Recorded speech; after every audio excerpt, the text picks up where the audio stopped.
네, 다음 주제는 성남시에 관한 주제입니다. 지금 성남시가 7개 특례 사안을 추진하고 있고요. 그리고 원도심이 지금 조용히 개발하고 변신 중이라는 소식, 그리고 성남문화재단의 지금 비리 의혹이 터졌습니다. 이 소식 묶어서 전해드리겠습니다. 소장님, 이 성남시가 그 특례시 지정에는 실패했는데 대신에 7개 특례 시안을 추진한다. 이게 무슨 일입니까? 일단은 특례시가 되려면 인구 네. 100만 이상의 도시가 돼야 되는데 그렇죠, 네. 실제적으로 성남시가 92만 정도 되더라고요. 그래서 특례시 요건을 못 갖췄어요. 근데 행정 수요라고 해가지고 인구는 아니지만 어쨌든 성남시에서 일하는 모든 사람들을 합치면 한 140만 명 정도가 된다. 그걸 행정수요라고 그러죠. 네네.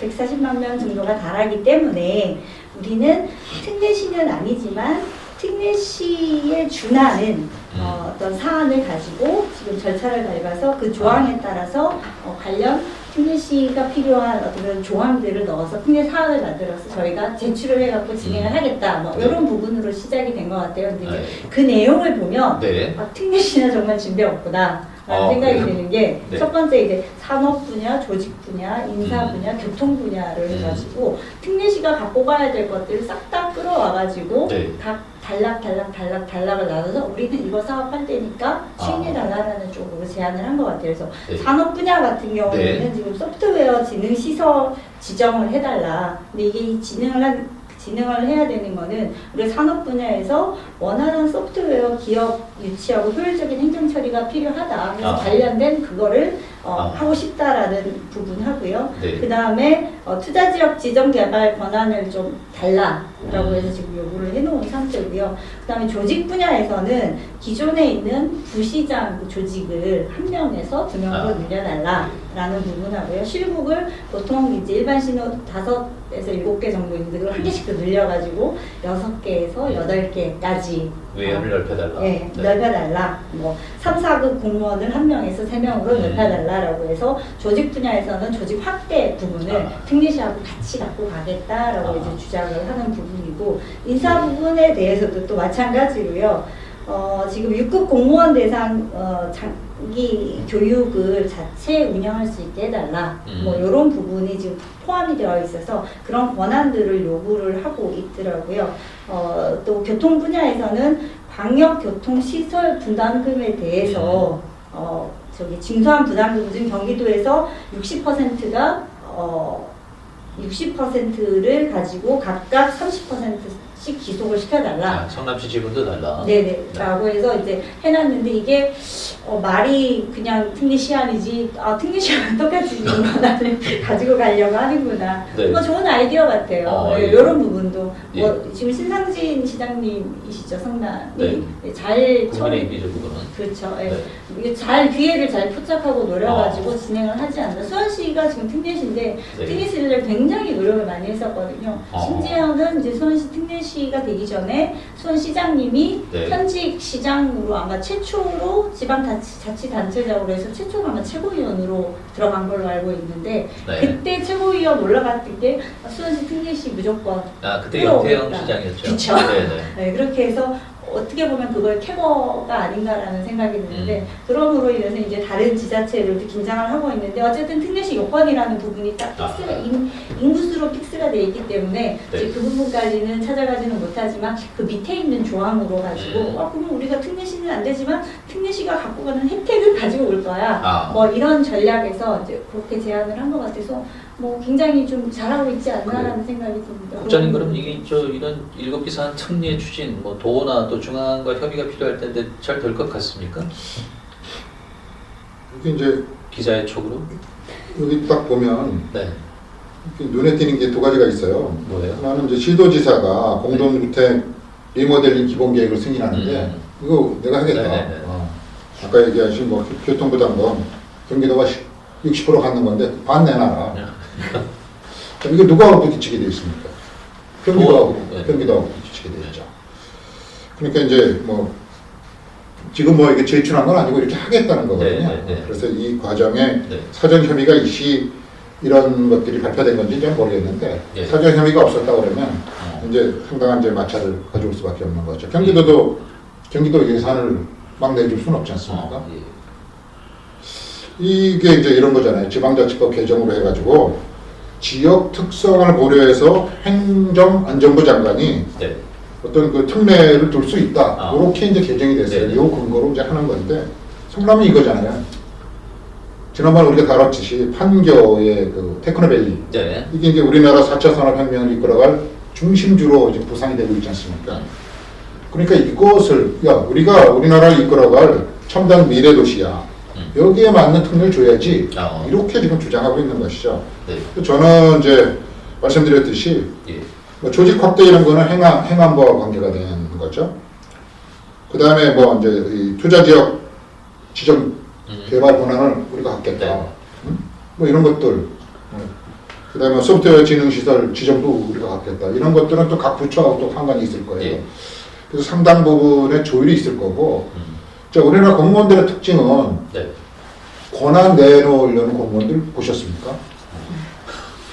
그래서 저는 상당 부분은 네. 이제 마찰을 빚어가면서 이 문제가 풀려나갈 것이다. 네. 그럼 시는 어차피 행정안전부 네. 장관이 지금 있는 것이죠. 네. 이렇게 보여지고요. 어느 정도 마찰은 불가피하다. 이렇게 보여집니다. 네, 알겠습니다. 이 성남이라는 데가 참 어떻게 보면 좀 재밌는 곳이에요. 그 수정 중원구는 이제 보통 원도심으로 따지고 그죠?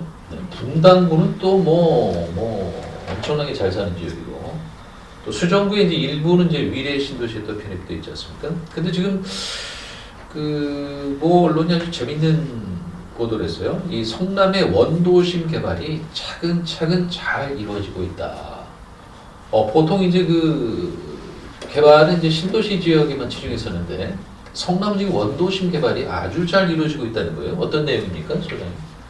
일단은 원도심이라는 표현이 어떻게 보면은 구도심이라는 네, 표현을 그렇죠. 네. 그대로 써야 되는데 네. 이제 구도심이 오래됐기 때문에 신도시가 이제 개발 탄생을 했고 신도시 집중되다 보니까 당연히 원도심은 구도심화돼 있기 때문에 네. 여기를 개발을 해야지만 또 이 형평성이 맞잖아요. 그래서 그거 지금 열심히 잘 개발하고 네. 있다라는 내용을 그렇게 좀 기사화하지 않았나라는 생각이 들고 지금 뭐 성남, 수진, 신흥 이런 쪽은 지금 시공사까지 딱 선정을 해놓은 상태여서 네. 그렇게 좀 기사를 낸 것 같다. 어쨌든 네. 구도심 같은 경우에는 이제 신도시하고 비교해가지고 이제 수요가 계속 생기잖아요. 뭔가 개발 이슈가 자꾸 생기고 네. 30년 이상 된 아파트들이 나오고 뭐 이러기 때문에 뭐 당연한 수인데 뭐 조용히 간다? 뭐 당연히 조용히 가지 않을까. 그 잡음이 없다는 거예요. 네. 순환정비제? 순환정비제라는 게 지금 주목을 받고 있더라고요. 네. 네. 일단은 뭐 단계별로 이렇게 계속 순환해가지고 가야 되니까 이제 그런 네. 용어를 쓴 것 같은데요. 예. 이게 굳이 이렇게 기사화 돼가지고 또 나왔길래 예. 그냥 열심히 지금 원도심 같은 경우에는 당연히 네. 개발을 해야 되고 지금 이제 그렇기 때문에 이제 신도시 사람들이 또 그렇게 되면서 서로 이제 안배되고 있는 상황이 거의 모든 시가 마찬가지로 그렇게 흘러가는데 네. 단지 아까 말씀하신 자본이 좀 적다, 자본이 없다. 근데 그게 이제 이슈화된 자본이 없는 건지 네. 실제로 자본이 없는 건지는 그 안에 조금 더 깊이 들어가 봐야지 그 내용을 좀 파악할 수 있을 것 같고요. 네. 뭐 아무튼 이제 차곡차곡 잘 추진되고 있다 이렇게 좀 이해가 되더라고요. 그래서 그런 네. 부분까지 성남시 열심히 하고 있는데 뭐 신도시까지 자본 없이 잘 하는구나. 시장님의 역량이 지금 그만큼 되시. 아까 말씀하신 것처럼 정말 똑똑한 훌륭한 시장님이 성남시에 들어오셨구나라는 생각이 드는데 이 성남시 시장님이 약간 사선 국회의원이라고 하신 것 같은데요. 사선이었던 것을 기억합니다. 제가 또 듣기로는 네. 이분이 그 보궐사선이라고 얼핏 어디서 들은 것 같아서. 보궐사선. 네네. 그러니까 보궐을 보궐만 우습게 사선이 됐다 이런 얘기를 네. 만나죠 순간 잘 아시는 것 같아서 좀 여쭤보고 싶었는데 네. 여쭤볼 기회가 없었어요. 보궐도 사선은 사선. 그렇죠. 예. 저 국민의힘 김영선 의원님인가 그분은 비례대표로만 사선인가 우선했었잖아요. 그렇죠. 네. 김종인 비대위원장도 그랬고. 네. 그런데 지금 이 스마트 도시문화연구소 지금 소장이시면서 전문가께서 이러시니까 네. 제가 좀 당황스러운데 이게 그렇게 대단한 게 아니군요. 저 기사를 보니까 이게 좀 이 성남 원도심은 철거나 보존이나 이런 일변도 정책을 쓴 게 아니다. 순환 정비 방식 이게 뭐냐면 그 인근에 그 이주할 주택을 미리 마련해 놓고 공사를 한 다음에 그 완료가 되면 다시 이제 그분들을 그새 집으로 이제 이주하게 한다. 이래서 지금 아주 칭송을 받고 있다고 그러는데 그게 별게 아닌가 보죠, 국장님? 아니, 조금 이제 다르죠. 예를 들면 우리가 대장동을 한번 이제 예. 생각해 볼까요? 우리가 이제 성남 문제를 네. 토론회 때마다 이게 다루게 돼서 저는 네. 성남에 대해서 공부를 원래 다루고 싶어 하셨잖아요, 대장동. 아닌가요? 대장동은 뭐 전 국민이 다루고 싶어 하는 네. 사안이었죠. 근데 여기 대장동 개발은 네. 자 민관이 같이 개발했지 않습니까? 근데 이거는 지금 여기 빚어지고 있는 재개발은 공공시행 재개발이라는 방식입니다. 이것은 뭐냐면 기존의 조합주택으로 만들어진 재개발하고는 많이 다르죠. 그래서 이게 이제 조용히 빠르게 변신 중이다 이런 개념은 네. 이런 거예요. 제가 판단하기로는 어. 자 지난 대선 때부터 네. 자 오래된 이제 일기 신도시들 예를 들면 뭐 분당, 평촌, 뭐 고양, 산본 뭐 일기 신도시들에 대한 리모델링이냐 재건축이냐 네. 그 다음에 빨리 해야 된다 이런 거 가지고 선거 때부터 지금까지 시끄럽지 않습니까? 네. 이게 뭐 왜 늦어지냐 빨리 해달라 용적률 높여달라 뭐 이렇게 하고 있지 않습니까? 근데 그거에 비해서 여기는 이제 네. 이런 방식을 통해서 조합주택은 대부분 이제 조합장들이 네. 이 주민들 동의를 받아서 추진하지 않습니까? 그러면 그 과정에서 뭐 이 조합주택을 찬성하는 사람, 반대하는 사람들도 굉장히 시끄럽죠. 그래서 네. 토지 매수하는데도 오래 걸리고 또 시끄럽고 네. 또 조합장들은 사실은 이 사법 처리를 받는 경우가 많지 않습니까? 그렇죠. 제가 왜 많은지는 뭐 설명 안 해도 다 아시지 않습니까? 네.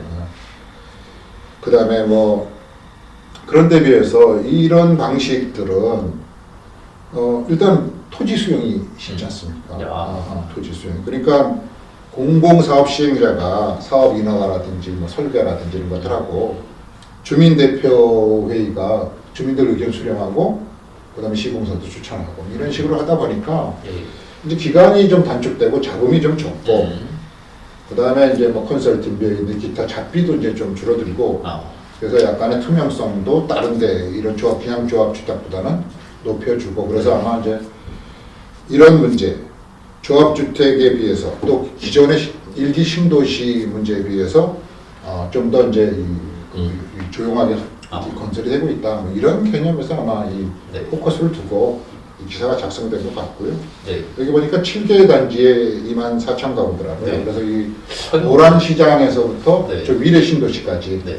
그 사이에 있는 수진시는 뭐 단대동, 뭐 중앙동, 단대동, 뭐 수진동, 신흥동, 금광동 뭐 이렇게 쭉 얘기하고 거기 이제 8호선이 이렇게 지나가지 않습니까? 이 여건은 다 돼 있는데 이 지역들은 보면 이렇게 언덕이 많은 지역들이 있습니다. 구도심 옛날에 뭐 거기 어떻게 조성됐는지 잘 알지 않습니까? 아픈 역사를 갖고 있는 데인데 네.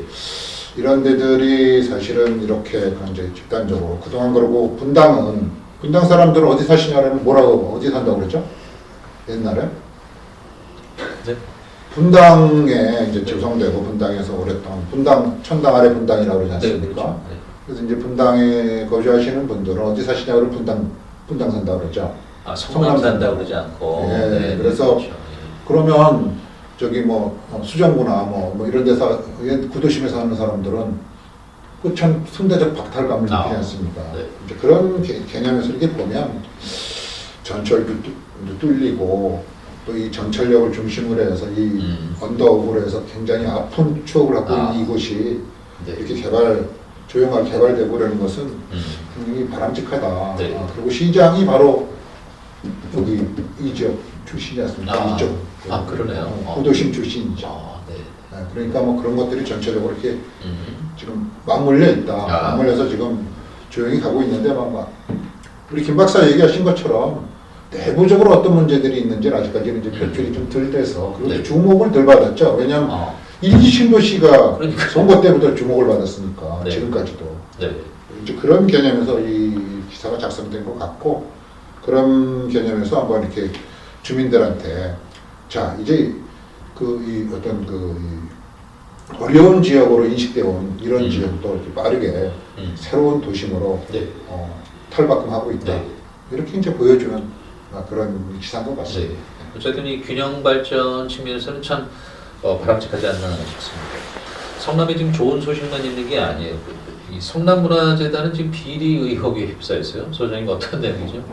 네, 이게 성남문화재단에서 콘서트, 음악 축제를 네. 했던 것 같습니다. 그래서 파크 콘서트, 피크닉 콘서트를 이제 같이 주최를 하면서 유명 연예인도 불러오고 하면서 네. 이제 그 안에서 이중 계약이라든지 뭐 참여 계약이라든지 무령 계약이 있었다라는 제보가 있었던 것 같아요. 근데 예. 그 제보를 어떤 모신문사에서 네, 우리가 특별히 제가 특집 기사로 아마 한 2019년도부터 좀 다뤄졌던 것 같아요. 네. 그래서 그것들이 이제 일정 부분 마무리가 되면서 네. 이번에 이제 그런 축제를 하는데 비리가 있었고 그 콘서트 예산이 10억 정도가 들어갔다. 근데 이것들의 내용을 보니 차명이다, 뭐 주최자가 없다, 뭐 이런 부분이 돼가지고 지금 기사가 됐던 것 같은데 이 부분도 일단 그 기사를 제보를 했고 현재 이제 조사를 착수를 한다, 뭐 이런 얘기가 계속 있어서 네. 좀 안타깝긴 하지만 이런 일들이 참 없어야 되는데 어쨌든 계속 좀 있다라는 자체가 조금 안타까운데요.